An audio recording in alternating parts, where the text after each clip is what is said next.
we really had an opportunity to have all of our legislative leaders here, the governor, lieutenant governor, the speaker, as well as some of our key chairmen, talk about issues that are coming up in this session, which started on Tuesday. So I think it's really a way for our members to tune in virtually and hear what's going on. We had a very special panel that looked at kind of a little bit deeper dive into how all the stuff that happened with getting the flag changed here in Mississippi, where we removed the old flag, had a commission pick a design for a new one, and then of course we saw 72.5% of Mississippians who vote for this new design to make it our state flag. And on Tuesday, House Bill 1 was introduced and passed out of the House. On yesterday, it passed out of the Senate and is now headed to the governor for signature, which means that we are very close to having an official state flag in Mississippi that we can all be proud of. Welcome to MEC's Capital Day. I'm Scott Waller, President and CEO of the Mississippi Economic Council, the State Chamber of Commerce. We're very happy that you're joining us for MEC's first ever virtual Capital Day, and we're coming to you from room 216 here at the Mississippi State Capitol. Now, normally this room would be completely full with people, even standing room only on the back walls, and folks out in the hallway listening to legislative leaders talk about what's ahead for this coming session. Well, this year, things aren't normal, and as a result of that, we're going to have to bring you a virtual Capitol Day, and you'll still hear from our legislative leaders, and we'll be talking about a lot of the priorities that are taking place.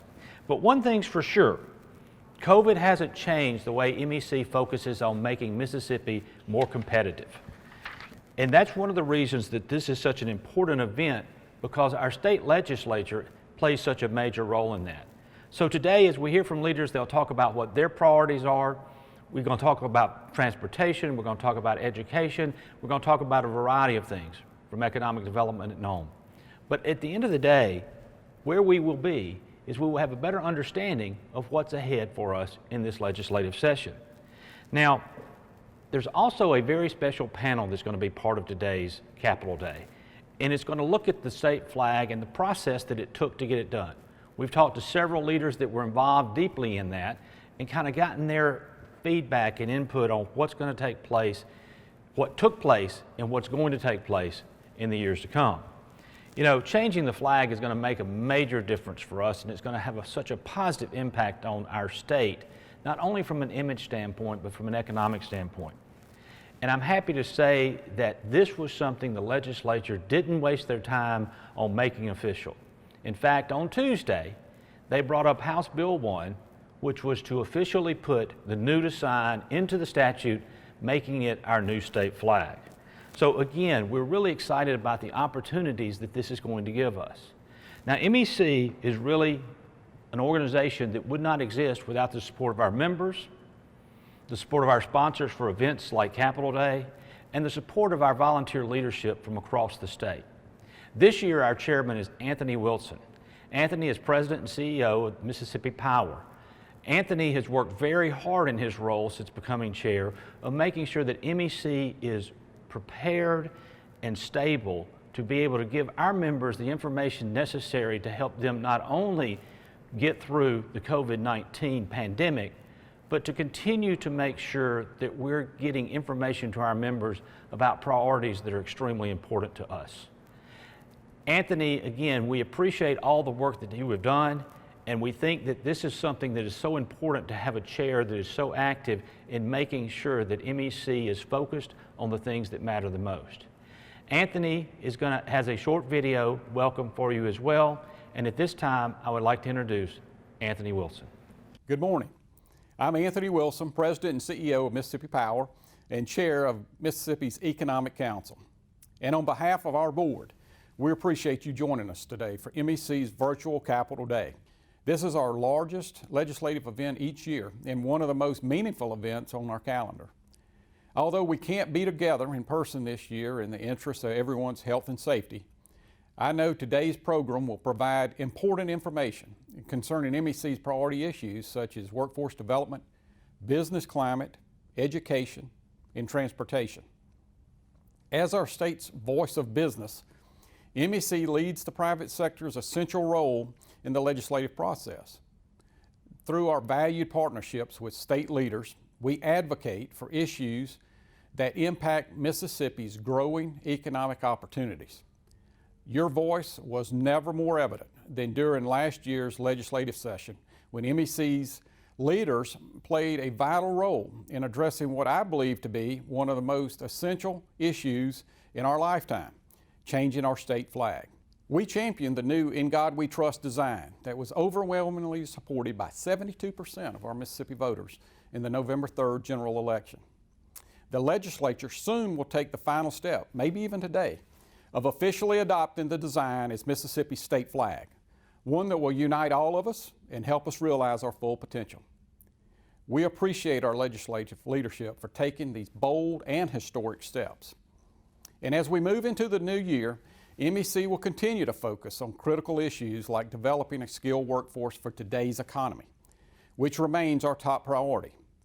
To grow our state's economy and raise per capita income, we must bolster career and technical opportunities, and to keep and attract the very best and brightest of Mississippi talent. MEC's long-term strategic goal is simple: to move Mississippi forward. Thank you for your commitment and support of this important mission. And thank you again for being with us today for MEC's first ever virtual Capitol Day. It's going to be a great day. Good morning, and welcome to MEC's 2021 Capitol Day. Education is a cornerstone for moving our state forward. To have the skilled workforce for the jobs of the future, we must remain focused on providing the best education possible. Senate Education Chair Dennis Debar understands this. Senator Debar represents George, Greene, and Wayne County respectively. Please help me welcome Chairman Debar.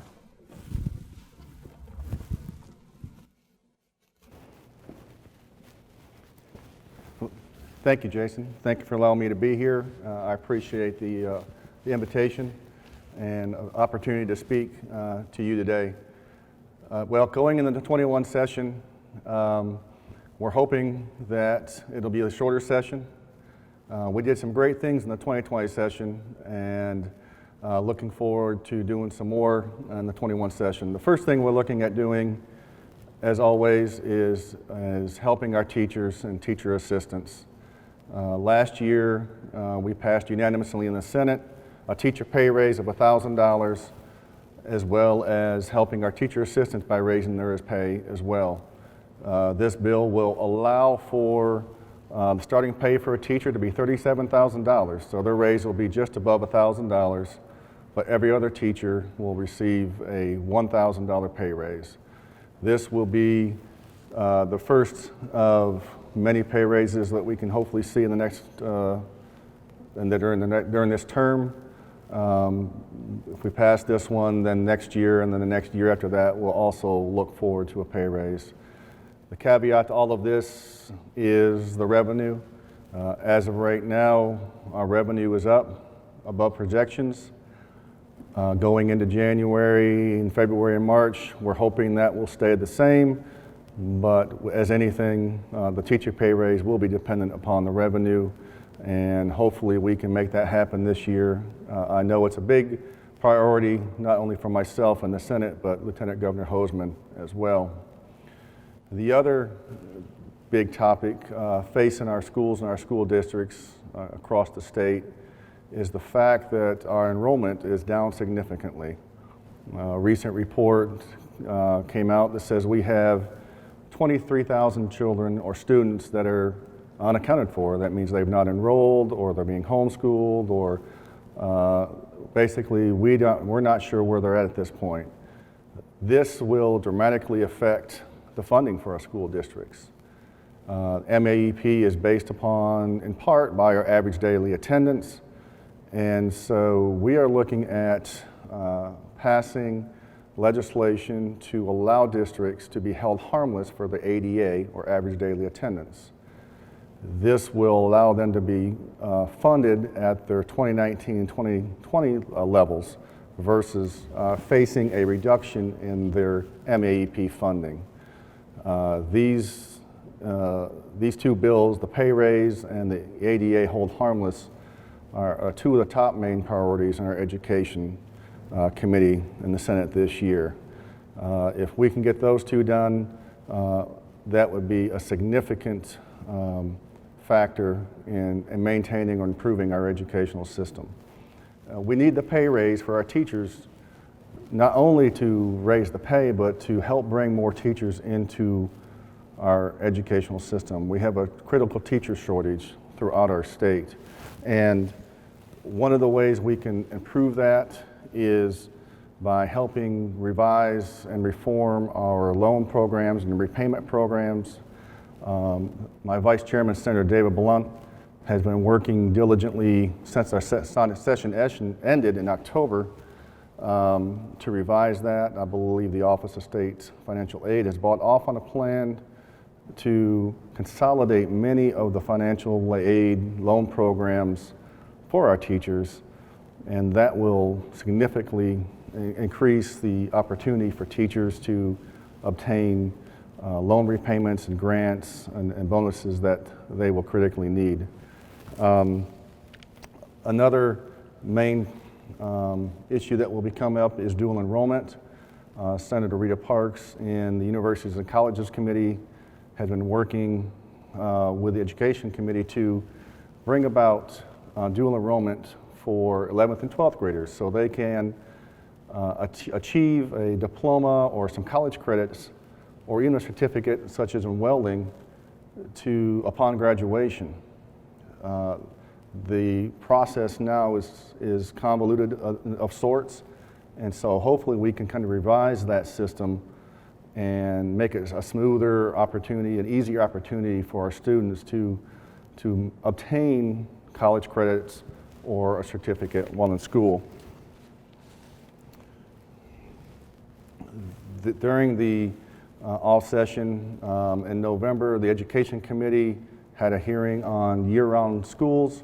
We had Dr. Childress and the department come speak to our committee.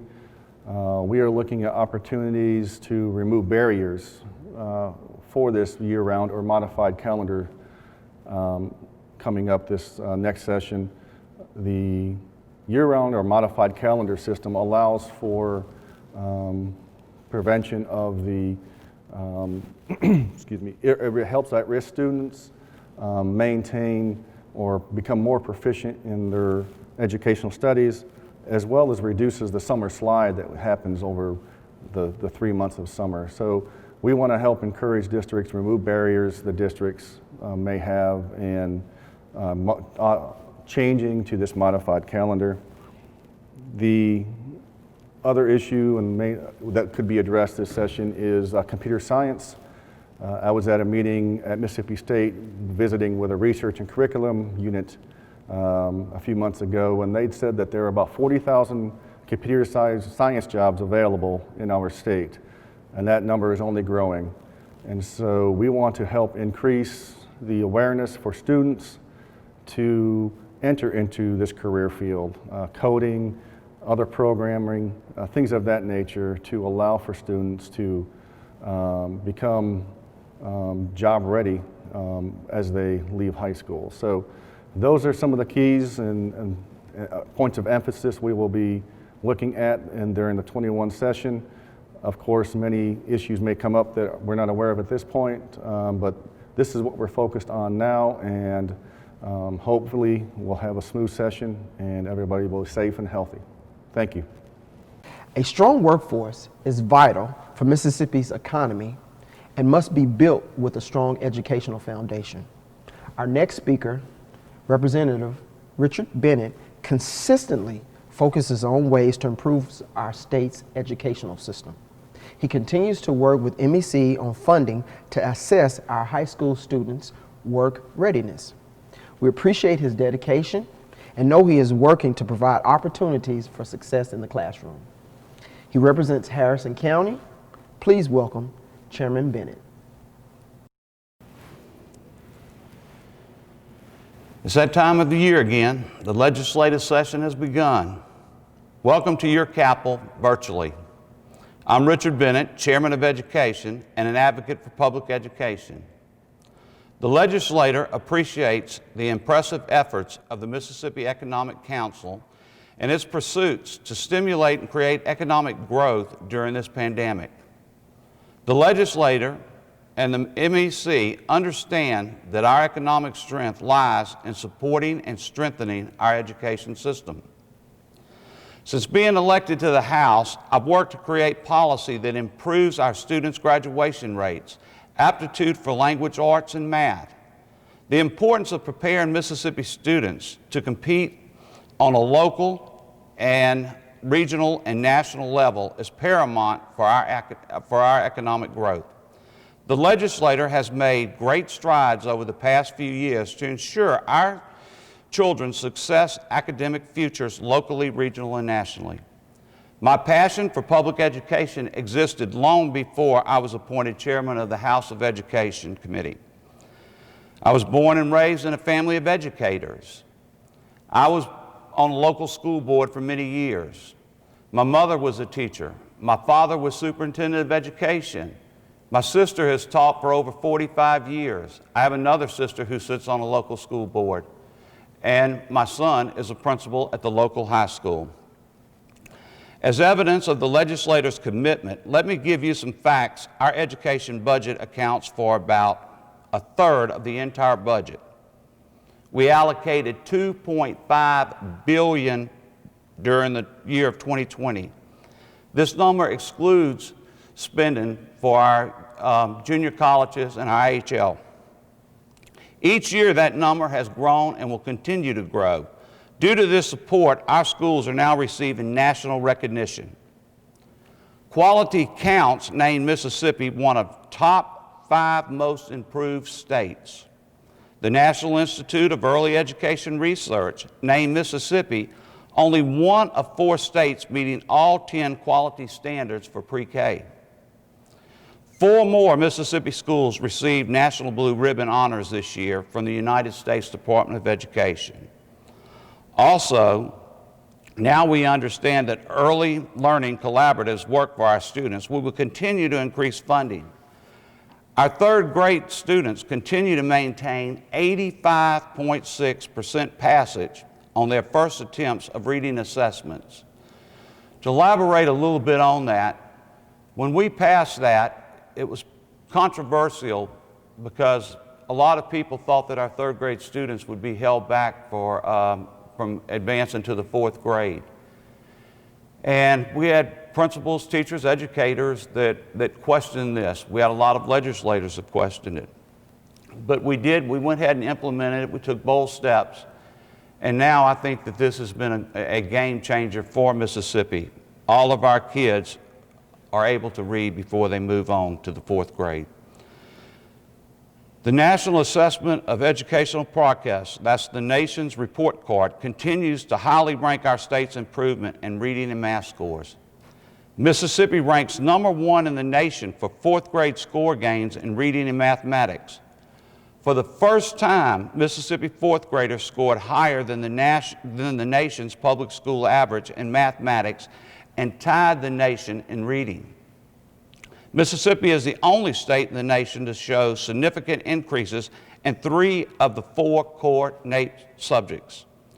The percentage of Mississippi students scoring proficient or above on NAEP has increased significantly over the past decade, particularly 4th grade mathematics, where proficiency levels nearly double. They went from 22% from 39%.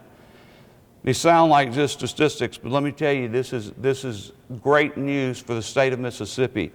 We have people coming in, states coming in from all over the United States, wanting to talk to us, wanting to know what Mississippi is doing, how are we moving this fast.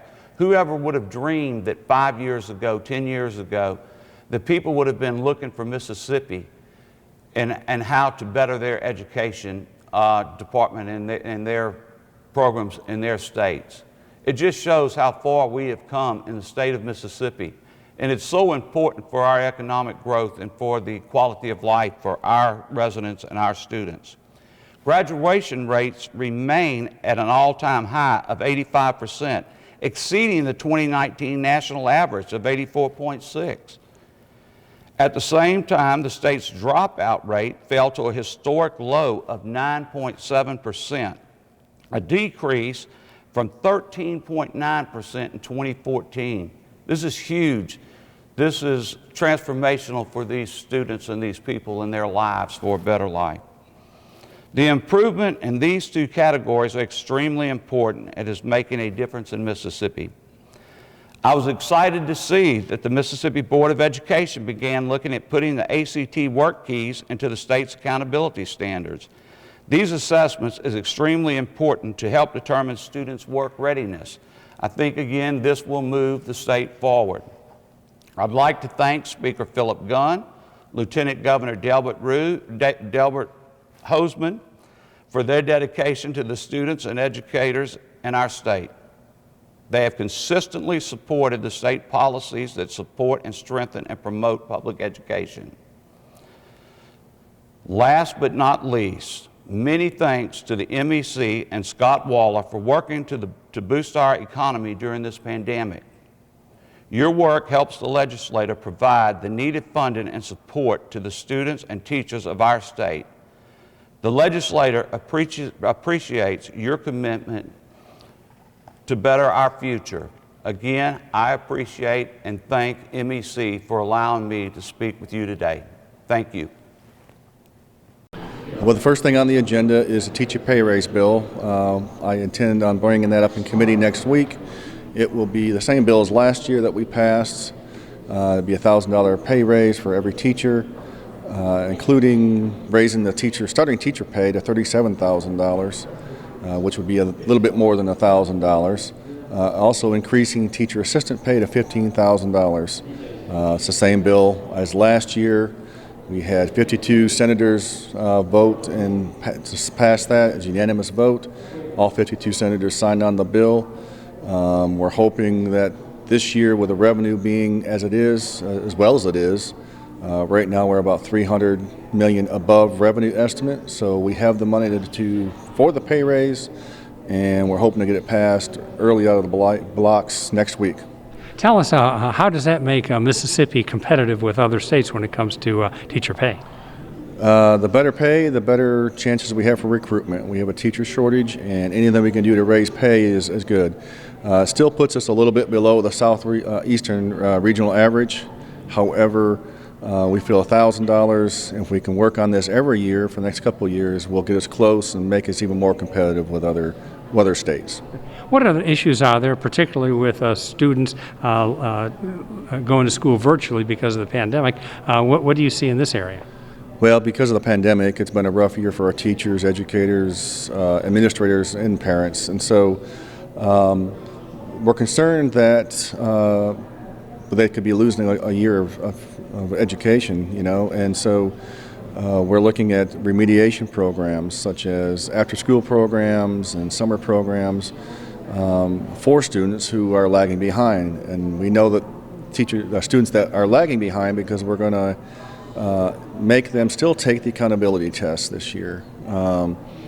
And our plan is to hold them harmless. We'll have legislation to hold them harmless, so no child will be left behind and have to repeat a grade just because they don't do so well in the subject test. The third grade reading gate, being an example.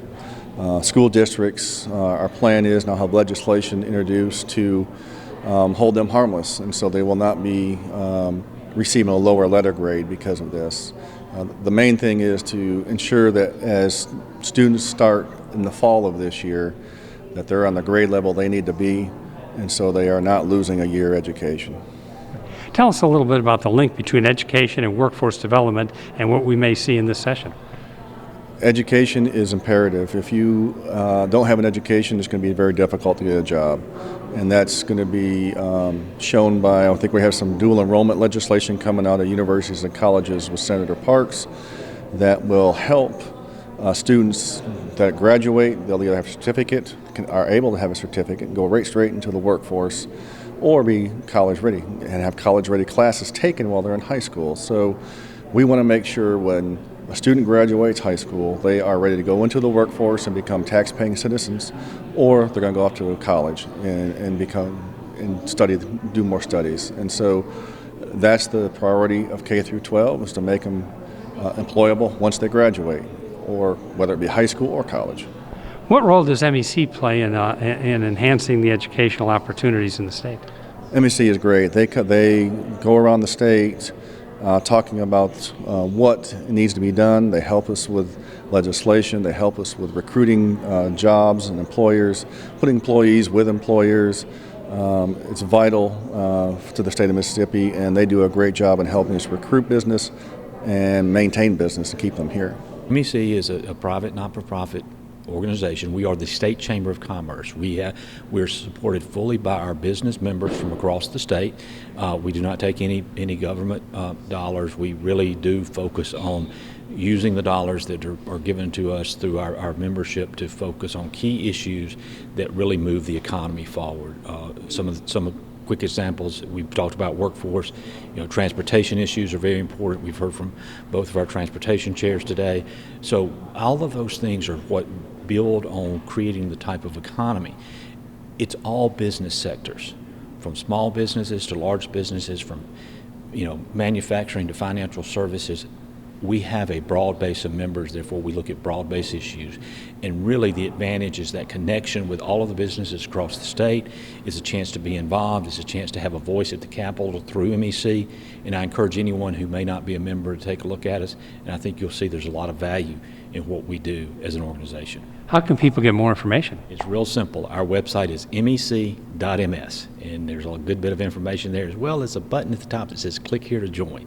So hopefully, they'll take advantage of that.